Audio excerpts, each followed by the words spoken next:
Hello friends, आप सभी का बहुत बहुत स्वागत है। आज का टेस्ट काफ़ी इंपॉर्टेंट होने वाला है। तो आज जितना भी क्वेश्चंस का सिलेक्शन किया गया, ये थोड़ा सा हाई लेवल का है, इसलिए आप लोग सोच समझ के इसका आंसर कीजिएगा, ठीक है। तो दोस्तों, आप अगर हमारे चैनल पे न्यू है तो चैनल को सब्सक्राइब करके बेल आइकन प्रेस अवश्य कर लीजिए। तो चलिए आज का टेस्ट शुरू करते हैं। तो सबसे पहला क्वेश्चन है कि संज्ञानात्मक प्रशिक्षुता तथा शैक्षिक संवाद, ठीक है। तो क्या हो जाएगा?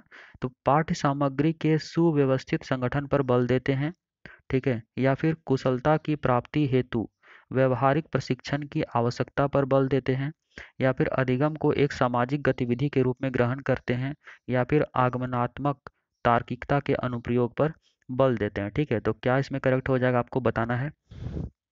दोस्तों, जब भी आपको क्वेश्चन बहुत अच्छे ढंग से समझ में ना आए तो उस समय आपको कुछ की पॉइंट्स जो है याद रखना है, ठीक है। तो उस की पॉइंट्स को पकड़ के आप इसका आंसर कर सकते हैं। तो इसका आंसर आप लोग कीजिए जल्दी जल्दी। बहुत अच्छा, ठीक है।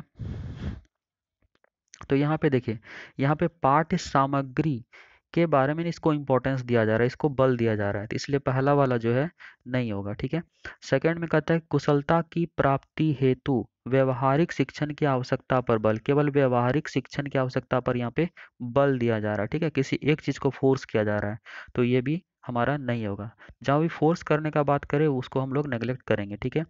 फिर यहाँ पे कहता है अधिगम को एक सामाजिक गतिविधि के रूप में ग्रहण करते हैं, ठीक है। ये हमारा आंसर हो सकता है क्योंकि एनसीएफ में जो है सामाजिक गतिविधि को शामिल किया गया है।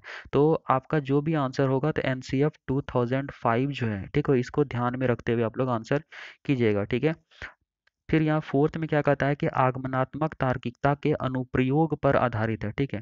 मतलब केवल आगमनात्मक ही तो ऐसा होता है, ऐसा तो कुछ नहीं है। आगमन निगमन बहुत सारा विधि होता है। तो क्या करेक्ट हो जाएगा यहाँ पे? तो सबसे बेस्ट ऑप्शन हमारा जो है 3 है। तो एक का हो जाएगा 3, तो जिनका 3 है बिल्कुल सही है, ठीक है।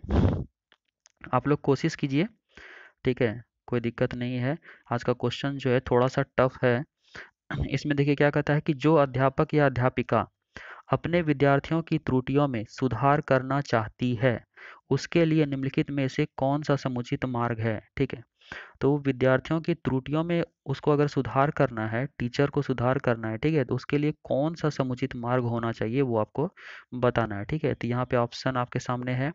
तो देखिए, पहले में कहता है कि उसे उन त्रुटियों का संशोधन करना चाहिए जो सामान्य अर्थ व अवबोधनात्मक में हस्तक्षेप करती है, ठीक है। देखिए यहाँ पे चारों ऑप्शन को पढ़ लीजिएगा, उसके बाद उसमें जो मोस्ट अप्रोप्रिएट है उसको आपको आंसर लगाना है, ठीक है। हमेशा याद रखिएगा चारों ऑप्शन आपको पढ़ना है, ठीक है। एक ही ऑप्शन पढ़ के कभी भी आंसर मत लगाइएगा। फिर सेकंड में कहता है कि अगर त्रुटि संशोधन प्रक्रिया बच्चों को क्षुब्ध करती है तो उसे उनका संशोधन नहीं करना चाहिए, ठीक है। फिर थर्ड में कहता है कि उसे अपने विद्यार्थियों की प्रत्येक त्रुटि का संशोधन करना चाहिए, इसके लिए चाहे उसे विद्यालय में देर तक बैठाना पड़े। फोर में कहता है कि उसे बार बार की जाने वाली एक समस्या त्रुटियों की अपेक्षा कम बार होने वाली त्रुटियों का अधिक संशोधन करना चाहिए। तो जब इतना बड़ा बड़ा ऑप्शन हो तो आपको कुछ की पॉइंट्स को पकड़ के इसको नेग्लेक्ट करना चाहिए, ठीक है। तो यहाँ पे आप लोग आंसर कीजिए, फिर हम बताते हैं कैसे इसको हटाना है, ठीक है। बहुत बढ़िया। तो देखिए, यहाँ पे फर्स्ट में कहता है कि उन त्रुटियों को संशोधन करना चाहिए जो सामान्य अर्थ व अवबोधनात्मकता में हस्तक्षेप करती है, ठीक है। चलिए इसको हम लोग आंसर के रूप में रख सकते हैं। सेकंड में कहता है कि संशोधन नहीं करना चाहिए, तो ये तो देखते ही इसको हटा देंगे। फिर कहता है यहाँ देर तक बैठना चाहिए, इसको भी देखते हटा देंगे। फिर यहाँ पे कहता है कि अधिक संशोधन करना चाहिए, ठीक है, तो इसको भी हम लोग हटा देंगे। तो देखा कि किस तरह से की पॉइंट्स को पकड़ के मैंने डायरेक्टली हटा दिया। तो इसका बेस्ट आंसर क्या हो जाएगा? एक नंबर। और केवल आप एक नंबर पढ़ते तो आपको नहीं पता चलता कि एक ही नंबर आंसर होगा, ठीक है। तो इसमें से मोस्ट अप्रोप्रिएट जो है वो आपको ढूंढना होता है। चलिए अब चलते हैं नेक्स्ट क्वेश्चन।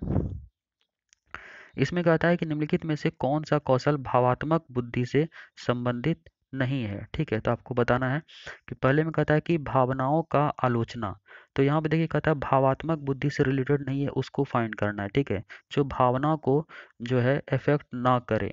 तो सेकंड में कहता है कि कक्षा सहपाठियों के साथ मैत्रीपूर्ण व्यवहार। फिर कहता है कि भावनाओं के प्रति जागरूकता। फिर कहता है भावनाओं का प्रबंधन। तो इसमें क्या करेक्ट आंसर हो जाए, आप लोग जल्दी कीजिए सभी। बहुत बढ़िया। इसका क्या करेक्ट आंसर हो जाएगा? तो इसका 1 नंबर हो जाएगा, ठीक है। तो भावात्मक बुद्धि से जो है, भावात्मक बुद्धि कभी भी भावनाओं की आलोचना करना नहीं बताता है, ठीक है। तो 1 नंबर हमारा जो है इसमें नहीं होगा, यहाँ पे नहीं फाइंड करना है। तो बाकी ये तीनों करेक्ट है, ठीक है। अब चलते हैं नेक्स्ट क्वेश्चन 4 नंबर। इसमें क्या कहता है कि आकलन प्रक्रिया के दौरान देविका की उत्तेजना ऊर्जा पूर्वक होती है, ठीक है। ये देविका है जिसकी उत्तेजना क्या होता है, बहुत ही एक्साइटेड है वो, जबकि राजेश जो है कि उत्तेजना अनुत्साही होती है, मतलब उत्साह भरा वो नहीं है। तो उन दोनों के भावात्मक अनुभवों का अंतर किससे संबंध है, ठीक है। तो आपको बताना है। तो पहले में कहता है कि अनुकूलन का स्तर, फिर कहता है विचारों का घनत्व, फिर है समयांतराल, फिर कहता है भावों की पराकाष्ठा, ठीक है। अगर आप लोग साइकोलॉजिस्ट के बारे में थोड़ा ठीक से पढ़े हैं, ठीक है, तो इसका आंसर आसानी से आपका आ गया होगा। चलिए बहुत अच्छा। तो देखिए इसका करेक्ट आंसर हो जाएगा अनुकूलन का स्तर, ठीक है। तो पियाजे ने एडेप्टेशन के बारे में बताया था, आपको पता ही होगा। एसिमिलेशन और एकोमोडेशन के बारे में बताया था। तो अनुकूलन यही पियाजे का कॉन्सेप्ट है, तो यहाँ पे अनुकूलन का स्तर होगा, ताकि इसमें ये क्या होता है कि जो नया सिचुएशन क्रिएट होता है तो देविका तो उसको अडेप्ट कर लेती है, लेकिन राजेश जो है उसको अडेप्ट नहीं कर पाता है। तो इसका करेक्ट आंसर क्या हो जाएगा? तो 1 नंबर, तो जिनका 1 है बिल्कुल करेक्ट है, ठीक है। अब नेक्स्ट क्वेश्चन कहता है कि भारत सरकार ने प्राथमिक विद्यालयों के लिए मध्याह्न भोजन योजना प्रारंभ की, ठीक है। तो निम्नलिखित में से कौन सा अभिप्रेरणात्मक सिद्धांत इस योजना का समर्थन करता है, ठीक है। तो क्या करेक्ट हो जाएगा, आप लोग आंसर कीजिए। बहुत बढ़िया। तो संज्ञानात्मक होगा, मानवीय होगा, व्यवहारवादी होगा, या फिर समाज सांस्कृतिक होगा? तो क्या हो जाएगा, आप लोग आंसर कीजिए इसका। चलिए, तो इसका करेक्ट आंसर हो जाएगा मानवीय। देखिए दोस्तों, ये इस क्वेश्चन का जो आंसर है आपका, अगर बुक से फाइंड कीजिएगा तो किसी में व्यवहारवादी भी दिया हुआ है, ठीक है। लेकिन सी टेट जो इसका आंसर बताता है वो मानवीय बताता है। तो आप लोग इसको 2 नंबर करेक्ट कर लीजिए। मानवीय इसलिए होगा क्योंकि जो विद्यालय होता है उसमें ये जितना भी मध्याह्न भोजन के लिए जो भी इन्वॉल्वमेंट होता है वो क्या होता है, मानवीय आयाम ही उसमें पार्टिसिपेट करते हैं। इसलिए क्या हो जाएगा, मानवीय हो जाएगा, ठीक है। तो आई होप कि आप लोग को समझ में आ रहा होगा। आप चलते हैं नेक्स्ट क्वेश्चन पर। इस क्वेश्चन में कहता है कि बच्चों के व्यवहार को समझने के लिए विद्यार्थियों के घर के वातावरण का महत्वपूर्ण स्थान है, ठीक है। बिल्कुल सही बात है। तथा इससे प्राप्त सूचना को प्रभावशाली शिक्षा शास्त्र के निर्माण में जोड़ा जा सकता है। यह तथ्य अधिगम के किस सिद्धांत से संबंध है, ठीक है। तो यह घर का वातावरण जो महत्वपूर्ण स्थान रखता है बच्चों के व्यवहार को समझने के लिए, ठीक है। तो यह जो सिद्धांत है वो किससे रिलेटेड है, रचनावादी से, सामाजिक रचनावादी से, ठीक है, फिर या फिर व्यवहारवादी से, या फिर पारिस्थितिकी से, ठीक है। तो इसका आंसर कीजिए आप लोग। बहुत बढ़िया। तो इसका करेक्ट आंसर हो जाएगा 4 नंबर, तो जिनका 4 है बिल्कुल करेक्ट है, ठीक है। आप लोग को बता दें कि ये आंसर जो दिया गया है ये सी टेट के द्वारा दिया गया है, ठीक है। और बाकी जो बुक में है, किसी किसी बुक में आपका आंसर 2 नंबर भी मिलता है, लेकिन करेक्ट आंसर क्या हो जाएगा, इकोलॉजिकल। तो आपको यहाँ पे समझना चाहिए ये सामाजिक रचनावादी की केवल बात कर रहा है, जब पारिस्थितिकी जो होता है, इकोलॉजिकल टीचिंग जो होता है उसमें विद्यालय भी इन्वॉल्व होता है, मतलब एक वाइड एरिया इन्वॉल्व होता है उसमें। विद्यालय हो जाएगा, समाज हो जाएगा, घर परिवार हो जाएगा, तो सभी का इन्वॉल्वमेंट होता है जो इकोलॉजिकल टीचिंग होता है। इसलिए यहाँ पे करेक्ट आंसर क्या हो जाएगा हमारा 4, ठीक है। तो चलिए अब देखते हैं नेक्स्ट क्वेश्चन। इसमें कहता है कि कक्षा में ध्यान ना देने वाले बच्चे से व्यवहार करने के लिए, ठीक है, कौन सा उपाय सर्वाधिक लाभकारी हो सकता है, यानी कि जो बच्चा जो है कक्षा में ध्यान नहीं देता है, ठीक है, तो उनके लिए कौन सा उपाय आप करेंगे। तो पहला कहता है कि ध्यान केंद्रित करने के लिए कार्य करते हुए बच्चे को खड़े रहने की अनुमति देना। फिर सेकंड में कहता है कि बच्चे के ध्यान को स्फूर्ति युक्त बनाने के लिए बीच बीच में उसे अवकाश दे देना, ठीक है। फिर कहता है कि बच्चे को महसूस कराने के लिए उसे कक्षा में सबके सामने बार बार डांटना डपटना, ठीक है। फिर या फोर्क में कहता है कि बच्चे को उस जगह बैठाना जहां सबसे कम ध्यान भंग हो, ठीक है। तो क्या करेक्ट आंसर हो जाएगा इसका, पता चल ही गया होगा क्योंकि कुछ की पॉइंट्स जो आपको हमने बताया है वो डायरेक्टली यहाँ पे दिख रहा है, ठीक है, जिसको देख के आप हटा सकते हैं। आप लोग आंसर कीजिए इसका। तो यहाँ पे देखिए, फर्स्ट में है खड़े रहने की अनुमति देना, तो बिल्कुल गलत बात है। सेकंड में कहता है कि अवकाश दे देना, ये भी गलत बात है। फिर कहता है यहाँ डांटना डपटना, ठीक है, इसको गलत बात है। आप लोग दोस्तों एक काम कीजिए, जितने भी देख रहे हैं ना, एक कॉपी पेन लेके जरूर बैठ जाइएगा, ठीक है। नेक्स्ट टेस्ट है, अगर अभी है तो ले लीजिए, ठीक है। तो ये जितने भी की पॉइंट्स हैं आप लोग नोट जरूर करते जाइएगा, ठीक है। इस तरह का की पॉइंट्स जहाँ भी आपको दिखाई दे ऑप्शन में, उसको आपको नेग्लेक्ट करना है, ठीक है। चलिए, इसमें तो करेक्ट आंसर क्या हो जाएगा, 4 नंबर। तो आप डायरेक्टली मतलब की पॉइंट से बिना क्वेश्चन पढ़े भी आप इसको सॉल्व कर सकते हैं, ठीक है। तो यहाँ पे क्या हो जाएगा, बच्चे को उस जगह बैठाना जहाँ सबसे कम ध्यान भंग हो सके, ठीक है। चलिए, अब नेक्स्ट क्वेश्चन है 8 नंबर।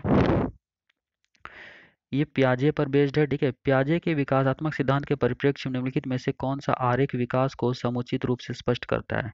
तो प्याजे के बारे में आपने अगर पढ़ा है तो आपको पता चल गया होगा कि इसका आंसर क्या होने वाला। तो ये है आरेख, ठीक है। तो प्याजे के अकॉर्डिंग कौन सा आरेख है करेक्ट, आपको बताना है यहाँ पे, ठीक है। तो प्याजे के बारे में आप सभी को पता है कि इन्होंने जो 4 स्टेज दिया था कॉग्निटिव डेवलपमेंट के बच्चों का, तो वो आयु के अकॉर्डिंग दिया था, ठीक है। तो आयु का नीचे रखा गया है, ठीक है, और विकास का इस तरफ वाई कॉलम में रखा गया है। तो कौन सा जो आरेख है करेक्ट है पियाजे के अकॉर्डिंग, आपको यहाँ पे बताना है। तो इसका 4 स्टेज कौन कौन सा है। सबसे पहला क्या है, संवेदी गामक अवस्था है, जो क्या रहता है 0 to 2 ईयर रहता है। फिर सेकंड क्या होता है, पूर्व संक्रियात्मक अवस्था, जो कि 2 to 7 ईयर होता है, ठीक है। फिर 3 क्या होता है, मूर्त संक्रियात्मक अवस्था, जो कि 7 to 11 ईयर होता है। और 4 क्या होता है, 4 होता है अमूर्त संक्रियात्मक अवस्था, ठीक है। क्या होता है, अमूर्त संक्रियात्मक अवस्था। और ये क्या होता है, 11 to 15, ठीक है। तो आई होप कि आप लोग समझ गए होंगे। तो ये क्या होता है, स्टेज के अकॉर्डिंग जाता है, एक आयु का बच्चा एक ही तरह सीखता है। तो इसका करेक्ट आंसर हो जाएगा 3 नंबर, ठीक है। मतलब ये हो गया एक आयु का, फिर ये हो गया एक एज के आयु का, फिर हो गया एक एज के आयु का, ठीक है। तो 4 स्टेज है, 1 2 3 और ये 4। तो इसका करेक्ट आंसर क्या हो जाएगा, 3 नंबर, ठीक है। तो आई होप कि आप लोग समझ रहे होंगे दोस्तों। अगर वीडियो अच्छा लग रहा है तो एक बार सब लाइक जरूर कर दीजिए, ठीक है। चलिए, अब नेक्स्ट क्वेश्चन देखते हैं 9 नंबर। इसमें कहता है कि एक अध्यापक या अध्यापिका ने पाया कि एक शिक्षार्थी वर्ग बनने में कठिनाई अनुभव कर रहा है, ठीक है। ठीक है, एक विद्यार्थी जो है वर्ग बनाने में, ठीक है, वर्ग यानी कि स्क्वायर होता है, स्क्वायर आप सभी को पता है, ठीक है। स्क्वायर स्क्वायर क्या होता है, जिसका चारों साइड क्या हो, इक्वल हो, ये आप सभी को पता ही होगा।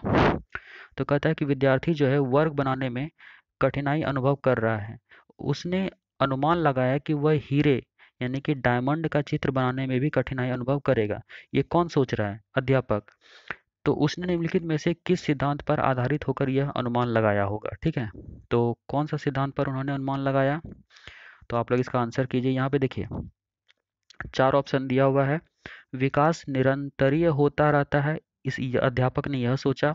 या फिर अलग अलग लोगों के लिए विकास की प्रक्रिया भी अलग अलग होती है, यह सोचा होगा। या फिर विकास एक व्यवस्थित क्रम में होने की प्रवृत्ति से संबंध है, यह सोचा होगा। या फिर विकास की प्रक्रिया एक उत्परिवर्तनीय प्रक्रिया है, ठीक है। तो क्या करेक्ट हो जाएगा, अध्यापक ने क्या सोचा होगा कि अगर वो स्क्वायर ही नहीं बना पा रहा है तो डायमंड कैसे बना पाएगा, ठीक है। चलिए, बहुत बढ़िया। तो इसका करेक्ट आंसर हो जाएगा 3 नंबर, यानी विकास एक क्या है, व्यवस्थित क्रम में होने की प्रवृत्ति से संबंध है। तो देखिए अगर आप लाइन ही ड्रॉ नहीं कर पाते हैं तो आप कोई भी फिगर नहीं बना पाएंगे, ठीक है। लाइन ड्रॉ करेंगे तभी आप क्या पॉलीगॉन बना पाएंगे, ठीक है, क्लोज्ड फिगर बना पाएंगे, ट्रायंगल हो, स्क्वायर हो, ठीक है, या फिर रेक्टेंगल हो, बना पाएंगे। तो जब आप 2 डायमेंशनल फिगर आप सही ढंग से बना पा रहे हैं तभी आप 3D फिगर, ठीक है, जो डायमंड वगैरह, डायमंड हो गया, ये क्या हो गया, 3 डायमेंशनल फिगर हो गया। तो इसको भी आप करेक्ट ढंग से बना पाएंगे। तो ये क्या है, एक व्यवस्थित क्रम है, एक बैक टू बैक सभी एक दूसरे से क्या होता है, तो रिलेटेड होता है, ठीक है। तो आई होप कि आप लोग समझ गए होंगे। अब चलते हैं नेक्स्ट क्वेश्चन 10 नंबर। इसमें कहता है कि मानवीय विकास में आनुवंशिकता एवं परिवेश की भूमिका, ठीक है। तो मानवीय विकास में जो आनुवंशिकता होता है, हेरिडिटी होता है, और जो परिवेश होता है, ठीक है, हमारा जो इन्वायरमेंट होता है, तो इस भूमिका के संदर्भ में निम्नलिखित में से कौन सा कथन समुचित है, ठीक है, कौन सा करेक्ट है आपको यहाँ पे बताना है, ठीक है। तो पहले में कहता है कि विकास के विभिन्न क्षेत्रों में आनुवंशिकता एवं परिवेश सापेक्षिक प्रभाव परिवर्तनशील है, ठीक है। चलिए, सेकंड में क्या कहता है कि भारत सरकार की विभेदात्मक क्षति पूरकता, ठीक है, विभेदात्मक क्षति पूरकता, जिसको कि कंपनसेटोरी डिस्क्रिमिनेशन या फिर संबंधी नीति मानवीय विकास में प्रकृति की भूमिका पर आधारित है। थर्ड में कहता है कि परिवेश की भूमिका लगभग स्थिर स्थिर रहती है जबकि आनुवांशिकता का प्रभाव परिवर्तित हो सकता है। फोर में कहता है कि व्यवहारवाद के सिद्धांत प्रायः मानवीय विकास में प्रकृति की भूमिका पर आधारित है। तो क्या करेक्ट आंसर हो जाएगा? आप इसको सोच समझ के आंसर कीजिए, ठीक है। अब सोचने का मतलब ये नहीं होगा कि आप बहुत देर सोचते रहिएगा, ठीक है। तो इतना सोचिएगा तो आपका क्वेश्चन छूट जाएगा। तो चलिए, इसका करेक्ट आंसर क्या हो जाएगा? तो इसका करेक्ट आंसर हो जाएगा 1 नंबर। अब 1 क्यों होगा? देखिए, पियाजे ने आनुवंशिकता के बारे में बताया था और परिवेश या फिर जो समाज है, ठीक है, इसके बारे में किसने बताया था? वैगोस्की ने, ठीक है। तो देखिए, आनुवांशिकता आपको पता है कि हेरिडिटी में जो डीएनए एरर होता है जिसकी वजह से क्या होता है कि हेरिडिटी में कुछ ना कुछ एरर आता है उसके नेक्स्ट जनरेशन में। इसका मतलब क्या, वो परिवर्तनशील है। अगर हम बात करें परिवेश का, तो जो जिस इन्वायरमेंट में रहता है वो उस इन्वायरमेंट के अकॉर्डिंग क्या होता है, वो बदल जाता है, चाहे इसका स्किन कलर हो चाहे फिर वहाँ के अकॉर्डिंग जो भी हो, ठीक है। तो परिवेश के अकॉर्डिंग भी बदलाव आता है और आनुवंशिकता में भी डीएनए एरर जो होता है उसके वजह से भी बदलाव आता रहता है, ठीक है। तो आप सभी डीएनए के बारे में तो जानते ही होंगे, ठीक है। इसका फुल फॉर्म क्या होता है? Dextro ribonucleic acid. तो इसके वजह से क्या होता है? परिवर्तन परिवर्तन होता रहता है। तो करेक्ट आंसर क्या हो जाएगा? 1 नंबर। आई होप कि आप लोग समझ गए होंगे। तो जिनका 1 है बिल्कुल करेक्ट है। चलिए अब नेक्स्ट क्वेश्चन देखते हैं।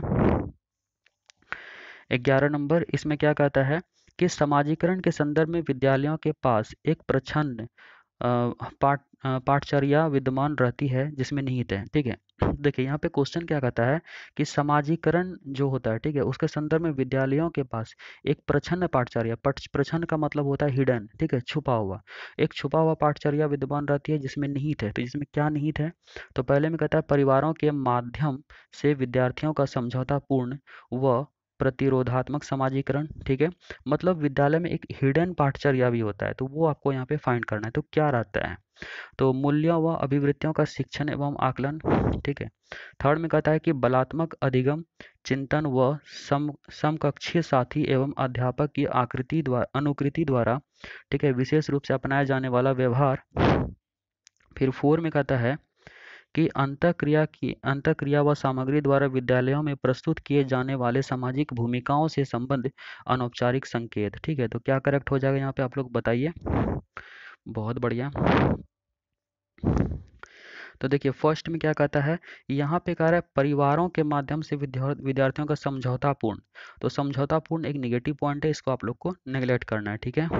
सेकंड में कहता है कि मूल्यों व अभिवृत्तियों का शिक्षण एवं आकलन, ठीक है। मतलब कि जो मूल्यों एवं शिक्षण का ये तो डायरेक्टली होता है ना ये चीज़, ठीक है। तो इस ये तो कोई हिडन होता नहीं है पाठ्यक्रम में। फिर थर्ड में कहता है बलात्मक अधिगम, यहाँ पे बलात्मक अधिगम फोर्सली कह रहा है, इसलिए इसको हम लोग नेगलेक्ट करेंगे। तो फोर हमारा करेक्ट आंसर हो जाएगा अंतःक्रिया, ठीक है। यानी कि देखिए, इसका अर्थ क्या हुआ? हिडन करिकुलम का अर्थ क्या होता है? प्रच्छन्न पाठचर्या, यानी कि बच्चा जो समाजीकरण सीखता है, तो जैसे कि दोस्तों से बात करके या फिर बहुत सारी चीज़ों को मतलब वो क्या करता है विद्यालय में सीखता है जिसके लिए कोई पाठचर्या नहीं होता, लेकिन वो क्या होता है हिडन रूप से वो बहुत सारी चीज़ों को, चाहे मॉरल डेवलपमेंट हो, चाहे दोस्तों से हो, पीयर ट्यूटोरिंग हो, ठीक है। तो इस तरह से वो बहुत चीज़ों को सीखता है। तो ये क्या हो जाता है, वो कैसे सीखता है? तो इंटरेक्शन के द्वारा, चाहे टीचर के द्वारा हो, चाहे जो भी होता है जो उसमें सीनियर स्टूडेंट्स होते हैं उनसे सीखे वो, या फिर उनसे जो टैलेंटेड हैं, ठीक है, उनसे सीखे। तो इस तरह से क्या होता है आपस में वो लोग बहुत चीज़ सीखते हैं। तो यही इसका करेक्ट आंसर क्या हो जाएगा? 4 नंबर। अब चलते हैं नेक्स्ट क्वेश्चन 12। इसमें कहता है कि निम्नलिखित में से कौन सा निहितार्थ पियाजे के संज्ञानात्मक विकास के सिद्धांत से नहीं निकाला जा सकता, ठीक है। तो पियाजे ने जो कॉग्निटिव डेवलपमेंट थ्योरी दिया था, तो इन 4 ऑप्शन में बताना है कि कौन सा उससे रिलेटेड नहीं है, ठीक है। तो पहले में कहता है खोजपूर्ण अधिगम जो है रिलेटेड नहीं है। सेकंड में कहता है शाब्दिक शिक्षण की आवश्यकता, ठीक है। फिर थर्ड में कहता है बच्चों की अधिगमनात्मक तत्परता के प्रति संवेदनशीलता। फिर कहता है व्यक्तिगत भेदों की स्वीकृति। तो इसमें क्या करेक्ट हो जाएगा, जो कि पियाजे ने नहीं बताया था। पियाजे ने जो कॉग्निटिव डेवलपमेंट का थ्योरी दिया था, उसमें किन चीज़ों का डिस्कशन जो है नहीं है उनके थ्योरी में। बहुत बढ़िया, आप लोग आंसर कीजिए सभी। तो देखिए इसका करेक्ट आंसर हो जाएगा सेकंड नंबर, शाब्दिक शिक्षण की आवश्यकता। इसके बारे में पियाजे ने नहीं बताया था। बाकी जो जब उसका चारों स्टेज आप पढ़ेंगे कॉग्निटिव डेवलपमेंट का, तो सारी चीज़ों का डिस्कशन है। खोजपूर्ण अधिगम भी, फिर ये तत्परता के बारे में ही है, ठीक है, यानी कि उसके अंदर इच्छा होती है जानने की किसी चीज़ों को, व्यक्तिक भेदों की यानी कि वस्तुओं में पहचान या फिर उनमें डिफ्रेंशिएट करने का भी उनमें एबिलिटी आता है या फिर वो करना चाहता है, ठीक है। तो बाकी जो 3 है 1, 3 और 4, ये पियाजे ने अपने कॉग्निटिव डेवलपमेंट थ्योरी में इनके बारे में डिस्कशन किया है, बट शाब्दिक शिक्षण के बारे में डिस्कशन इन्होंने नहीं किया है, ठीक है। अब चलते हैं 13 नंबर क्वेश्चन। इसमें कहता है कि निम्नलिखित में से कौन सा कोलबर्ग के नैतिक विकास के चरणों का लक्षण है, ठीक है। तो कोलबर्ग का अगर आप लोग पढ़ें मॉरल डेवलपमेंट थ्योरी, तो आपको पता चल गया होगा आंसर क्या होने वाला है, ठीक है। तो पहला कहता है कि सभी संस्कृतियों से संबद्ध चरणों की सार्वभौम श्रृंखला, ठीक है। फिर सेकंड में कहता है कि विभिन्न चरण एक गैर पदानुक्रम रूप में आगे की ओर बढ़ते हैं। फिर कहता है कि चरणों का परिवर्तनशील अनुक्रम, ठीक है। फिर कहता है कि विभिन्न चरण अलग अलग प्रत्युत्तर है, न कि सामान्य प्रतिमान, ठीक है। जैसे क्या करेक्ट करेक्ट आंसर हो जाएगा। बहुत बढ़िया, आप लोग आंसर कीजिए इसका। कोलबर्ग का एक हमेशा पूछता है अच्छा लड़का अच्छा लड़की वाला, ठीक है। तो वैसा भी अगर कहीं दिखे तो उसको एकदम से लगा दीजिएगा। तो देखिए यहाँ पे करेक्ट आंसर हो जाएगा 1 नंबर, ठीक है। तो मतलब इनके कहने का मतलब ये है कि जो भी संस्कृति होती है, ठीक है, उसमें जो भी चरण होते हैं तो वो क्या होते हैं, सभी में एक जैसे होते हैं। तो ये पियाजे ने मॉरल डेवलपमेंट थ्योरी के बारे में बताया था, ठीक है। चाहे वो किसी भी संस्कृति से जुड़े हों, उनमें जो मॉरल डेवलपमेंट होगा वो एक जैसा होता है, ठीक है। अब चलते हैं नेक्स्ट क्वेश्चन 14 नंबर। इसमें है कि डैश कक्षा में वास्तविक, मतलब किस तरह की कक्षा में वास्तविक सांसारिक समस्याओं से संबंध जटिल परियोजनाओं पर कार्य करते हुए अध्यापक व छात्र एक दूसरे के अनुभवों का परस्पर जो है ग्रहण करते हैं। तो किस तरह की कक्षा में ऐसा होगा, अध्यापक केंद्रित कक्षा में होगा, या फिर सामाजिक रचनात्मक कक्षा में होगा, या फिर पारंपरिक या फिर रचनात्मक कक्ष में होगा, ठीक है। तो कैसा कक्षा में होगा जिसमें कि वास्तविक सांसारिक समस्याओं, ठीक है, यहाँ पे देखिए लिखा हुआ है वास्तविक सांसारिक समस्याओं से क्या हो, रिलेटेड हो, ठीक है। और उसी से रिलेटेड जो भी जटिल परियोजना होता है उस पर कार्य करते हुए अध्यापक व छात्र क्या करेंगे, एक दूसरे के अनुभव को परस्पर ग्रहण करेंगे, ठीक है। तो इसमें क्या करेक्ट आंसर हो जाएगा, आप लोग जल्दी कीजिए आंसर। आज का जो टेस्ट है काफ़ी इंपॉर्टेंट है, आप लोग ज़रूर बताइएगा कि आपने कितना करेक्ट किया, ठीक है। आज का आप लोगों को भी लग रहा होगा कि थोड़ा सा क्वेश्चन का लेवल थोड़ा ज़्यादा है, ठीक है। और कैसा लगा आज का टेस्ट देके आप लोग जरूर बताइएगा। तो ये देखिए इसका करेक्ट आंसर हो जाएगा सेकंड नंबर, ठीक है। यहाँ पे देखिए सांसारिक समस्याओं से रिलेटेड है, तो ये क्या हो जाएगा, सामाजिक रचनावाद। वो कक्षा कैसा होगा, तो सामाजिक रचनावाद होगा, ठीक है, रचनात्मक होगा। अब चलते हैं नेक्स्ट क्वेश्चन पर। देखिए इस क्वेश्चन में क्या कहता है कि प्रगतिशील शिक्षा के संदर्भ में, ठीक है, अगर आपने प्रगतिशील शिक्षा के बारे में पढ़ा है तो आपको पता चल जाएगा आंसर क्या है। तो समान शैक्षिक अवसर से अभिप्राय है कि सभी छात्र, ठीक है। तो यहाँ जो समान शैक्षिक अवसर लिखा हुआ है तो इसका क्या मतलब होता है वो आपको बताना है, ठीक है। तो आप लोग इसका आंसर कीजिए, अगर जो भी आंसर करेंगे समझ जाएंगे कि वो बहुत ही अच्छा इसके बारे में स्टडी किए हैं, ठीक है। तो इसका करेक्ट आंसर क्या होगा, बिना किसी भेद के समान पद्धतियों व सामग्रियों से शिक्षा प्राप्त करें, ठीक है, या फिर ऐसी शिक्षा पाएं जो उनके लिए अनुकूलतम हो तथा उनके भविष्य के कार्यों में सहायक हो, ठीक है।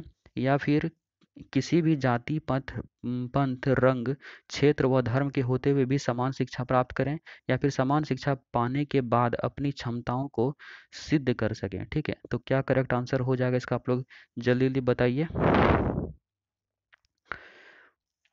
बहुत बढ़िया। तो इसका करेक्ट आंसर हो जाएगा सेकेंड नंबर, ठीक है। यानी कि ऐसी शिक्षा पाएं जो उनके लिए अनुकूलतम हो तथा उनके भविष्य के कार्यों में क्या हो, तो सहायक हो, ठीक है। बहुतों का आंसर ये थर्ड नंबर आप लोग के दिमाग में घूम रहा होगा, ठीक है। क्योंकि यहाँ पे लिखा हुआ है कि किसी जाति पंथ रंग व धर्म के होते हुए भी समान शिक्षा प्राप्त करें। आजकल ऐसा सिचुएशन है, आप ही जरा खुद सोच के बताइएगा। जाति पंथ या रंग क्षेत्र धर्म के आधार पे जो है उसे शिक्षा लेने नहीं दिया जाता है, ठीक है। तो इसलिए थर्ड नंबर के बारे में तो कहेगा नहीं। तो यहाँ पे समान शैक्षिक अवसर कहने का मतलब है कि आप जो अपने रियल लाइफ में फेस करने वाले हैं या फिर आपका जो फ्यूचर में यूज होने वाला है, तो उससे उसके समान आपको शिक्षा जो है क्लासरूम में मिले, ठीक है। तो यहाँ पे समान शैक्षिक अवसर का यही अर्थ है, ठीक है। तो यहाँ पे ये जो आंसर है ये सी टेट ने आंसर जारी यही किया था। ठीक है, तो एकदम से आसानी से आप लोग आंख मूंद के बिलीव कर सकते हैं। इसमें इसके चक्कर में आप लोग ना फंसे थर्ड नंबर के चक्कर में। ठीक है, तो आई होप कि आप लोग समझ गए होंगे दोस्तों। अगर वीडियो अच्छा लगा तो लाइक जरूर कर दीजिएगा, चैनल पे नए हैं तो सब्सक्राइब करके बेल आइकन प्रेस अवश्य कर लीजिए। और हाँ, आपने कितना अटेम्प्ट किया करेक्ट ऑनेस्टली आप लोग सभी बता दीजिए। ठीक है, तो मिलते हैं नेक्स्ट वीडियो में, तब तक के लिए जय हिंद। आप सभी का बहुत बहुत धन्यवाद, इतना देर आपने अपना कीमती समय दिया।